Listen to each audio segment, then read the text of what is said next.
Hello everyone. So I'm in Finland, as you know, and kept that very quiet. But yeah, as I mentioned yesterday in my St Patrick's message, and of course, would wish everybody a happy late St Patrick's Day if you haven't seen that video. But yeah, I'm in Finland for St Patrick's Day. I'm here for another little while too. But I just want to briefly touch on, of course, the situation here in Finland. Of course, the economic situation is not great, to put it nicely. As you know, 300,000 people, so maybe 400,000 are out of work, the highest unemployment. Spain for years was known as the highest unemployment in Europe, and Finland overtook that basically in 3 years. Imagine that.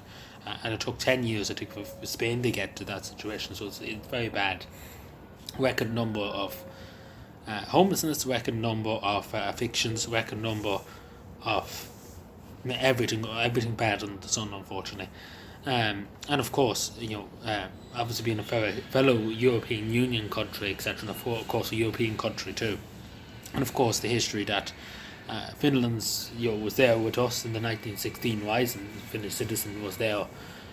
We talk about that another day, but I do take, as I said in my video, it was very brief in what I said, but we do need to do more to help Finland and to help Finnish people. We really, really do.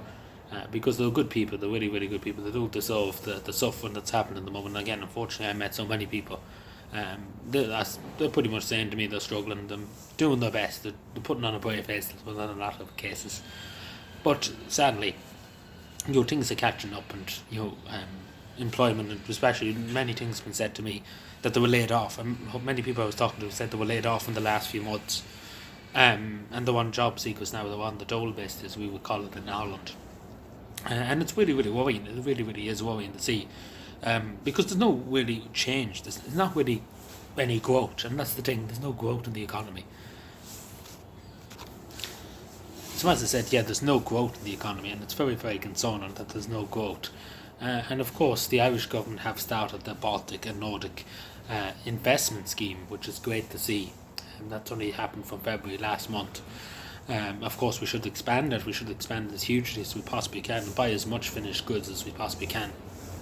Because Finnish people are very decent people, and would be very decent to Irish people, very decent to Ireland, etc. And always have been, just to say. So we do have to do our bit to help Finland. And I know people would say, we have our own concerns, etc. But we do have to help out. Let's call it we're paying the favour for the 1960, where there was a Finn there. And of course, Finland's history is kind of nearly the same as Ireland's history if you really look at it too. But the difference, I suppose, in that history, that they had the Swedish for hundreds of years, and then the Russians, of course. In Ireland's case, it was only the British we had to contend with. They had two, and of course, Swedish is still the second language in Finland. Even though nobody speaks, I haven't seen one person that spoke it in all the time here. I never heard one word of Swedish, I mean to say. But I do say we have to do our best, and I would say to people too, to consider coming here as a tourist, as an Irish citizen, consider coming here for a week or two. Now, it is not cheap. I will be the first person to tell you that it's very dear. You expect to pay double or triple what you usually pay, for example, in Spain and Portugal. But it's a safe country, and it's you won't be hassled for money, or won't be anything like that. You're very safe. Very nice country. Of course, this time of year you'll be frozen. That's the only problem around this time of the year. But in the summertime, it's really nice. The Midsummer's Eve, etc. Around July, is great. The long summer days, the sun stays up basically for 24 hours. That's the best time to go. And of course, it is dear, etc. But it is worldwide. Finnish people are good, decent people. They're very shy. They're very reserved. They don't have a big discussion. They're very reserved. They say what they have to say, but they won't go into big detail and big grandstand joke, etc. on it. But I will push, and I will talk about this, about the man in the GPO, the Finnish fellow, and there was a Swedish sailor too, so we will talk about that. We'll have to try and do something with that.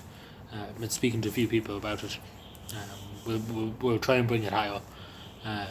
We'll probably most likely go higher within the next few weeks about that, to try and get something sorted with that. But I just want to thank people for watching, but I do think it's very important that we do help out Finland, because I think they will do the same for us, and I think that's what they will do. They will do the same in our situation. If Ireland was in a situation where there was high unemployment, high bankruptcy, etc. Like, it's insane amount of bankruptcy, like people going bankrupt, etc. And businesses particularly going bankrupt.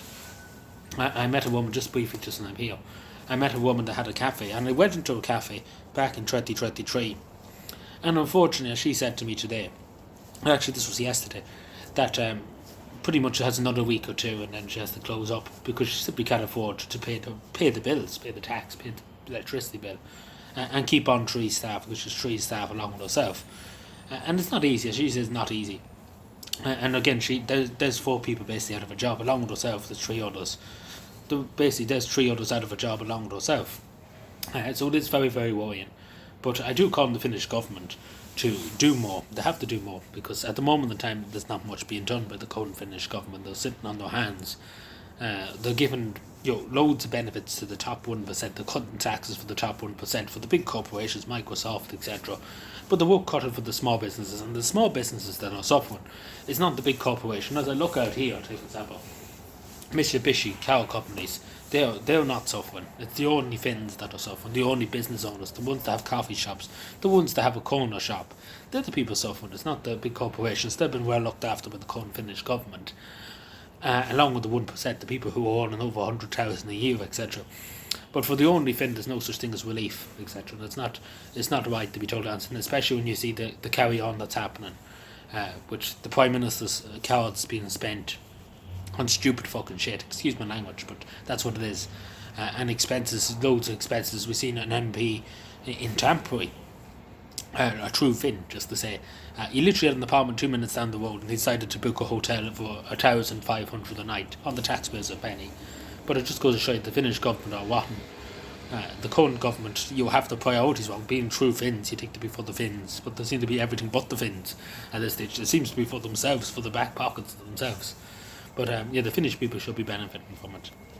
But looking around here, Finnish people are not benefiting. So I think the true Finns need to look at themselves and say, what is actually happening here? What are they actually about? Because I think they've lost their identity. The Finns party, etc. Because it's supposed to be for the Finns. But the more for, I don't know what you would call it, for the witch, more than anything else. But anyway, let me know what you think. Subscribe for more and bye.